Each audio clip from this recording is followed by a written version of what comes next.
마태복음 6장 9절 말씀. 그러므로 너희는 이렇게 기도하라. 하늘에 계신 우리 아버지여, 이름이 거룩히 여김을 받으시오며. 아멘.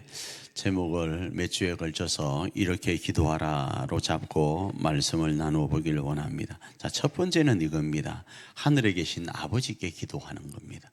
어떻게 기도한다고요? 하늘에 계신 아버지 앞에요. 자, 왜 기도를 해야 되죠? 기도는 두 가지라고 했습니다. 우리의 필요와 사정을 하나님 앞에 아뢰는 것, 그리고 하나님의 뜻이 무엇인지를 알기 위해서 기도하는 거예요.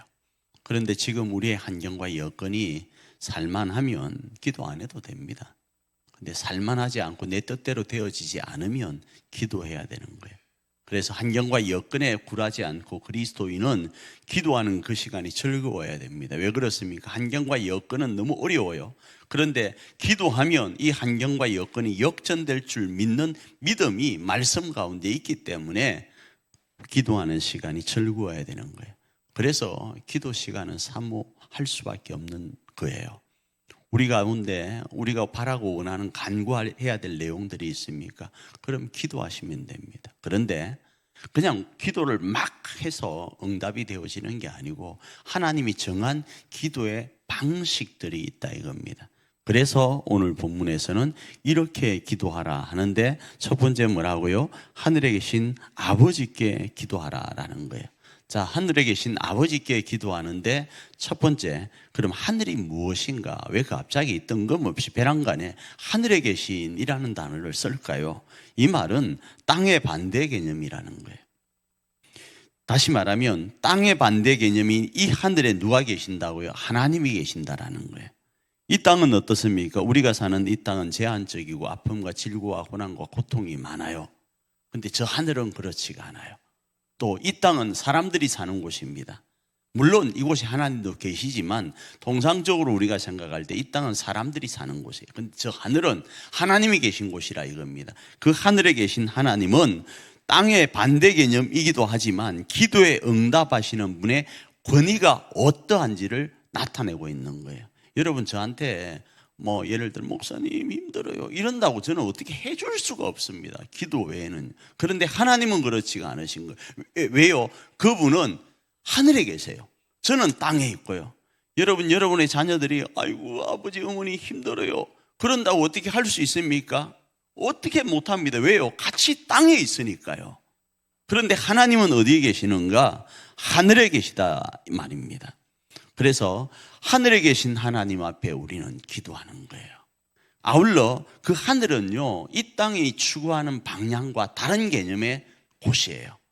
그래서 뭐 하라고요? 하늘에 계신 아버지께 구하라는 거예요. 두 번째, 아버지라는 개념입니다. 하늘이 땅의 반대 개념이고 기도에 응답하시는 분의 권위가 어떠한지를 나타낸다면 아버지라는 이 말은 관계 정도입니다. 그러니까 우리가 기도한다고 했을 때 우리가 기도하는 사람이잖아요. 기도하는 사람과 기도에 응답하시는 분과의 관계 정도가 어떻게 되는가? 요즘 TV에 나왔죠. 예를 들어서 좀 청탁을 했는데 나는 누나라 불러. 근데 저는 누나하고 정도의 사이가 아니라는 이야기 발뺌을 하잖아요. 그렇게 친밀하지 않다 이겁니다. 하나님은 우리를 자식으로 여기는데 우리는 하나님을 아버지로 안 여기면 그 관계 정도가 안 좋은 거죠. 여기서 하나님 스스로가 우리에게 말씀하시는 거예요. 예수님이 기도는 이렇게 하는데 어떻게 기도하라고요? 하늘에 계신 아버지께 기도하래요. 이 말은 하나님이 우리를 어떻게 생각하시는가? 자녀로 생각한다라는 거예요.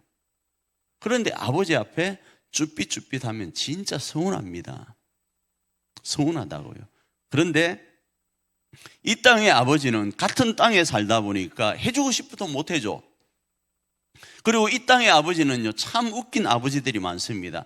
지금껏 관여하지 않다가, 신문에 나왔죠. 지금껏 관여하지 않다가 죽고 나서 사망에 따르는 연금이나 이런 게 나오면 거기에 눈독 들이는 이가 이 땅에 있는 왜곡된 부모일 수 있어요. 그런데 하나님 아버지는 그러신 분이 아니다 이겁니다. 그래서 관계 정도가 어느 정도인가, 기도자에 대한 응답의 정도가 어마어마할 뿐 아니라 우리를 자녀 생각하시면서 응답하길 즐겨하시는 분이라는 거예요. 이분에게 믿음으로 나아가서 기도하는 거예요. 두 번째로는 부성이라는 겁니다. 왜 그럼 관계 정도가 어머니도 있고 아버지도 있는데 왜 아버지만 이야기하는가? 이건요, 기도에 대한 이 부성, 그러니까 아버지의 성은요, 어떤 것인가 하면 기도 응답에 특화된 하나님이라는 뜻이에요. 지금 상태에서는 어머니라는 단어를 써도 크게 무리 없을지 모르지만 그 당시에 아버지라는 이 개념은요, 그 당시에는 나라를 건사하고 가정을 건사하기 위해서는 어머니보다는 아버지가 물리적인 일이나 물질적인 것이나 사회 환경적인 부분에서 대표성을 너무나도 많이 가지고 있었거든요. 전쟁으로부터 가족을 지키는 네가 누구라고요? 아버지였고요. 먹거리를 해결하기 위해서 몸부림칠 수 있는 네가 아버지였거든요. 물론 농경사회 때는 모성적 사회가 되어서 어머니들이 다 일을 했습니다. 우리가 필리핀에 선교로 갔잖아요. 남자들은 놀아요. 어머니가 다 일해.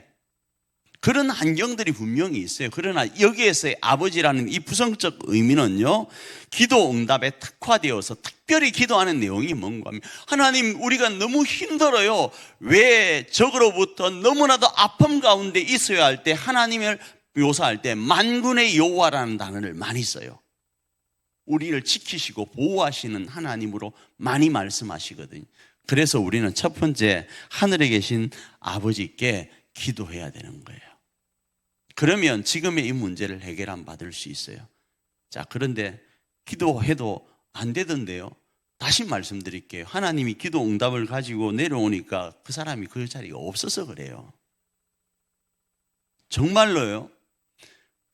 우리가 그냥 목회자들이 말장난하려고 말을 만들어낸 게 아니고 기도에는 여러 응답의 종류가 있어요. 하나님 이것 좀 들어주십시오 하면 하나님이 즉각적으로 알았다 하고 역사하는 경우도 있고, 안 된다 하는 경우도 있고, 기다리라고 하는 경우도 있고, 뭐 그런 이야기 있잖아요. 이건 목회자들이 만들어낸 내용이 아니고 성경을 읽으면서 정리한 내용이에요.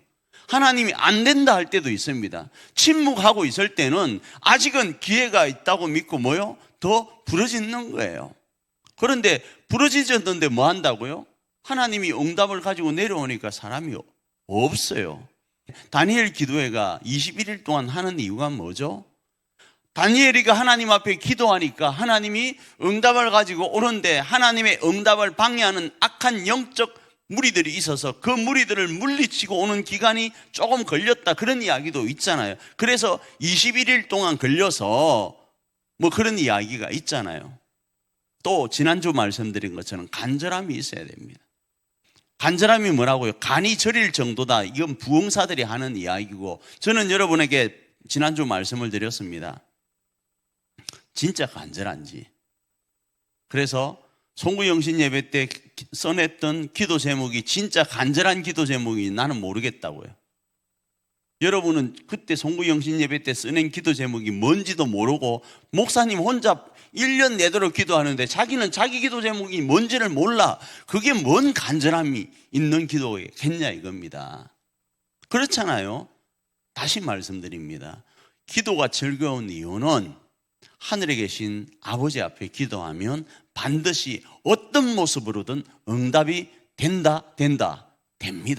그걸 믿고 기도하는 거예요. 자, 그런데 이렇게 기도할 때 그럼 기도의 내용도 중요합니다. 자, 정리를 할게요.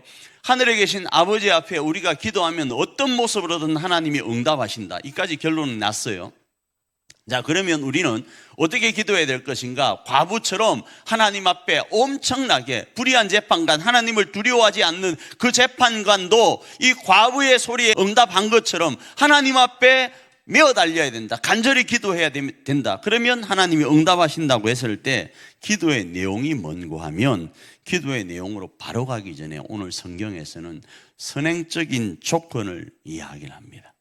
첫 번째는 골방에서 기도하라, 이렇게 이야기를 해요. 마태복음 6장 6절 앞부분입니다. 있습니다. 너는 기도할 때 내 골방에 들어가 문을 닫고 은밀한 중에 계신 내 아버지께 기도하라. 왜 골방에 들어가서 기도해야 되는가? 하나님은 은밀한 중에 계시기 때문에 그러하다라는 거예요. 이 말은 하나님은 1대1을 원하세요. 여기서 골방에 들어가 기도한다라는 것은 하나님은 1대1을 원하신다고요. 깊은 내면의 소리에 집중하기를 원하신다고요. 정말로 사람들 신경 안 쓰고 나와 하나님 밀접하게 한번 기도하길 원하신다 이겁니다. 요식행위로 그냥 사람들 앞에 그냥 이렇게 기도하는 게 아니라 어떻게 해요? 나와 하나님과의 관계 속에 나의 간절함을 담아서 하나님 앞에 진솔하게 기도할 수 있는 그 모습을 하나님은 원하신다고요.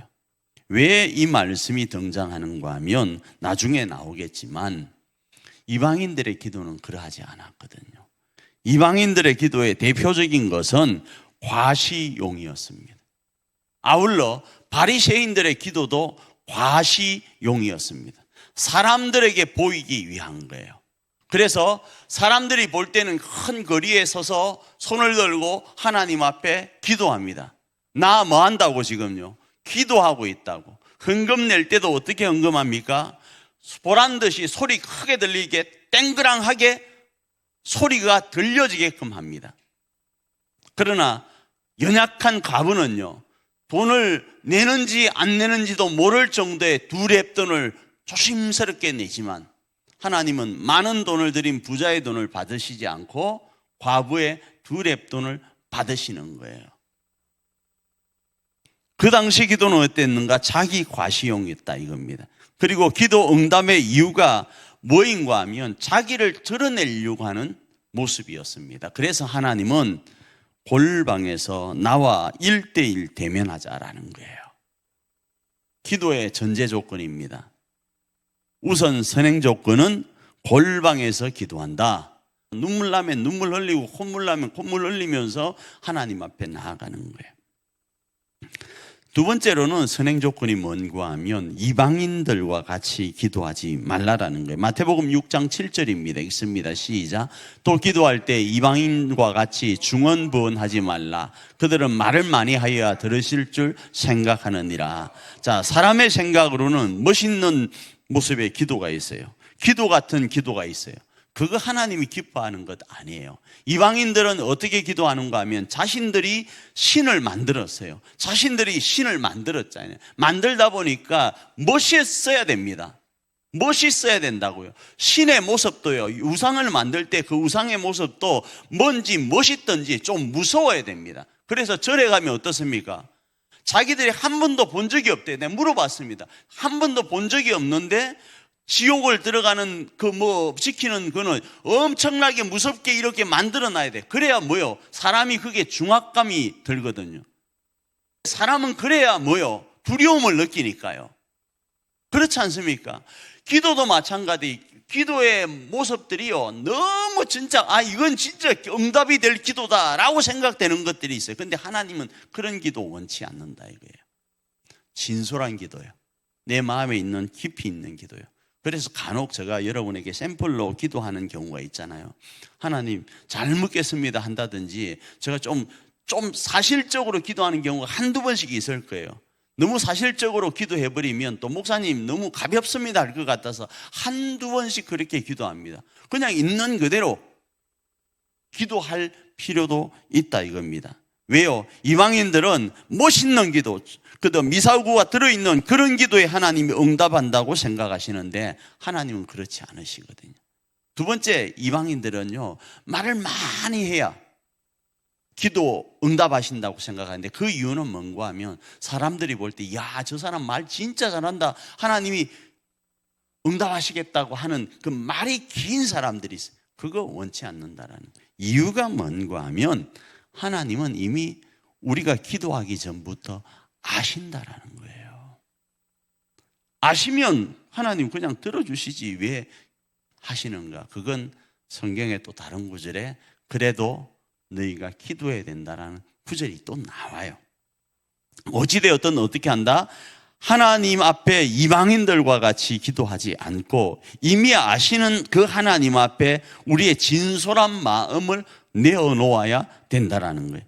그때 하나님은 이미 아신다고 할 때 응답을 기뻐하시는 하나님이라는 뜻을 가지고 있습니다. 많은 노력을 통해 기도로 하나님의 것을 탈취하려고 하는 생각을 버려야 돼요.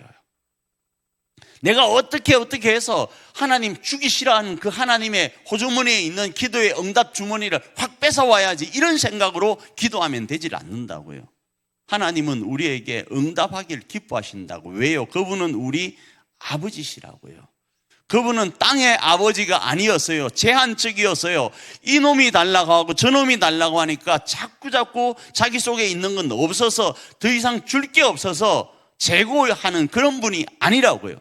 그분에게는 풍성함이 있어서 그분의 뜻, 다시 말하면 가치적 부분에 있어서 추구하는 가치의 방향이 하늘의 것과 같으면 아낌없이 주시는 이가 하나님이시기 때문에 우리는 많은 노력을 통해 하나님의 것을 탈취하려고 하는 이방인들과 같은 기도를 하지 않아야 되는 거예요. 그럼 어떻게 기도할 것인가? 다시 말씀드립니다. 하늘에 계신 아버지 앞에 기도하는데 이렇게 기도하는 거예요. 마태복음 6장 9절입니다. 읽습니다. 시작.